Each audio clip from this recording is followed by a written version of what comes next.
Animales medievales que te dejarán helado. Hace muchos siglos se creía que existían animales monstruosos. Puse el nombre medievales en el título porque es más corto y es más llamativo, pero vamos a hablar de todos los tiempos.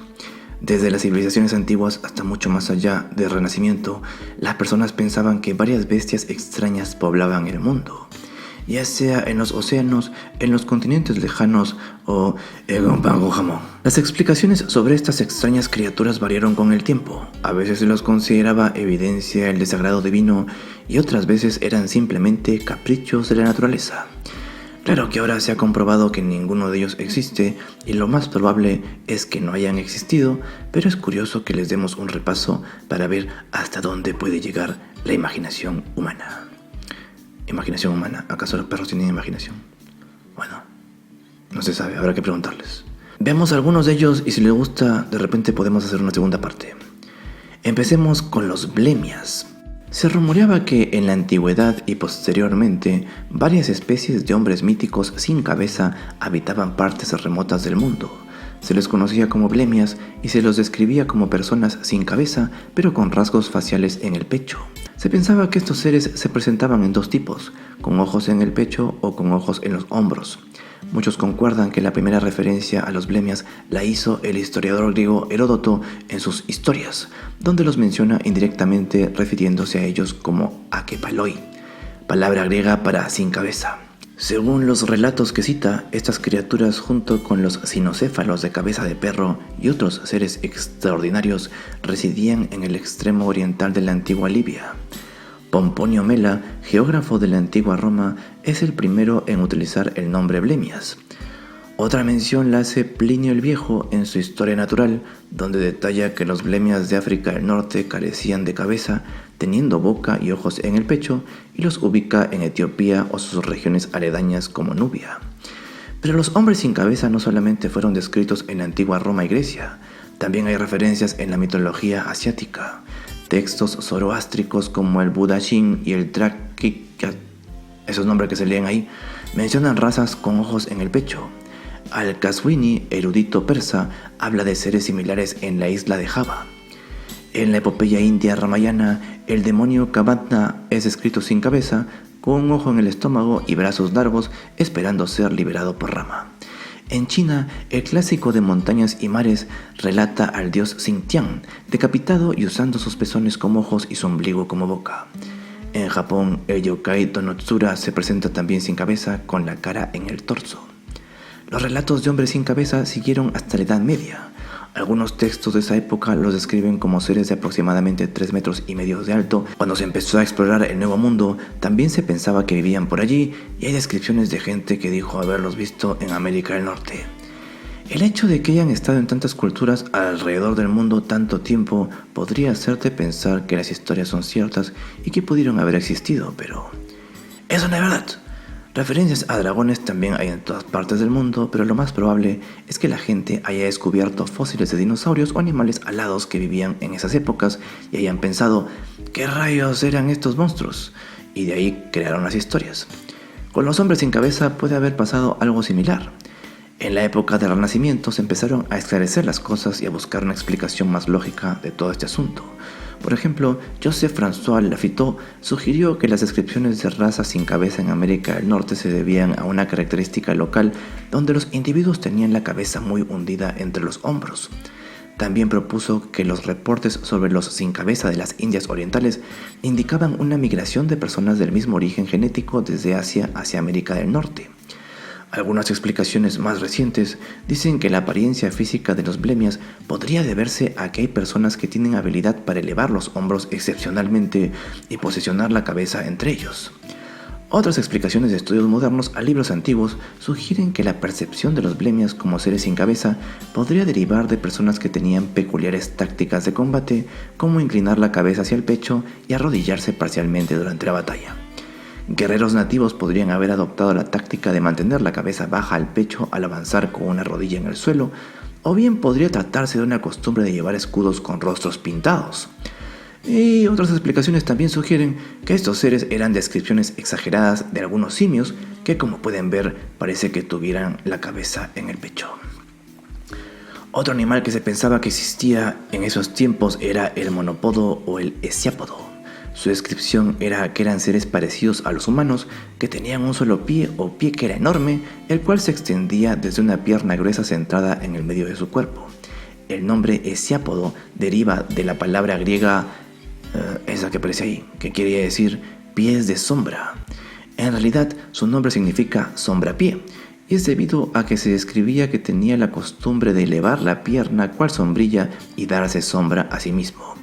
Fueron descritos por primera vez en la comedia Los pájaros de Aristófanes en el 414 a.C., aunque también existen menciones de ellos en autores como Plinio el Viejo y Apolonio de Tiana, quienes sugirieron que vivían en regiones exóticas como la India y Etiopía.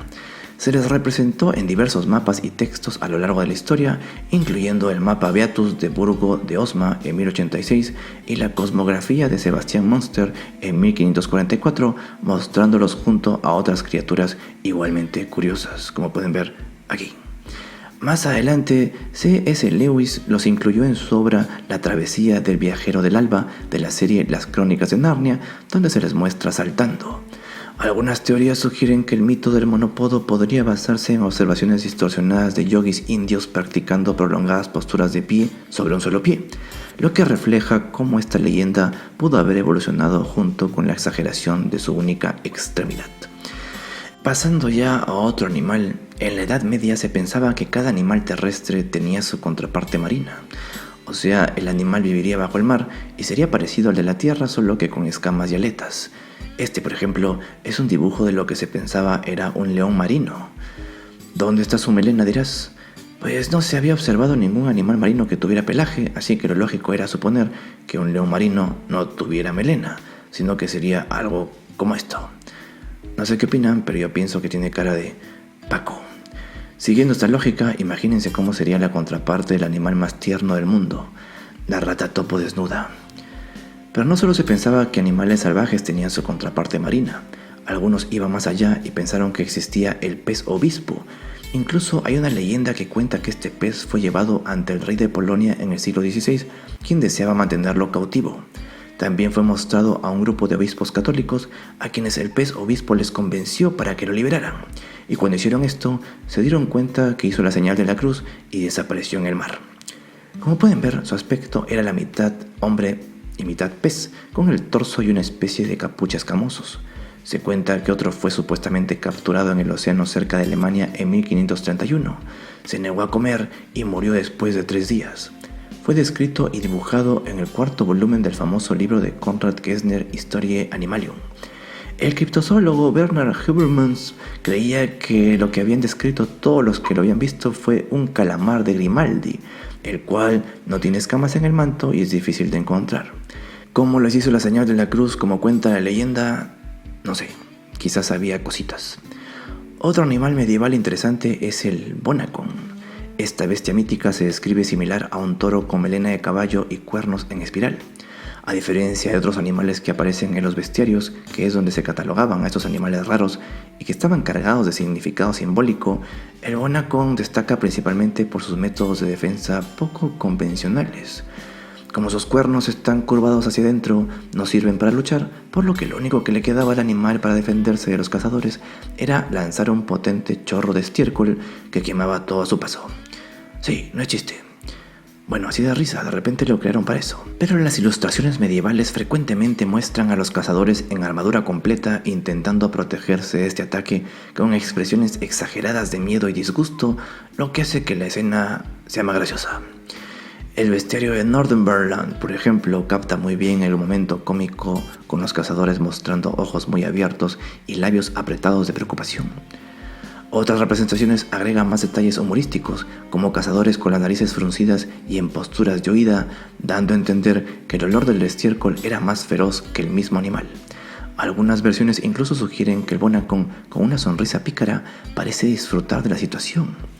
Una traducción alternativa del bestiario latino añade más comedia al describir que el bonacón emite un pedo de 3 acres de largo para repeler a los cazadores. Esta peculiaridad del bonacón ha trascendido la literatura medieval y puede haber inspirado personajes de la cultura pop contemporánea como Pumba del Rey León de Disney, conocido por su defensa a través de un pedo maloliente que desmaya a sus oponentes.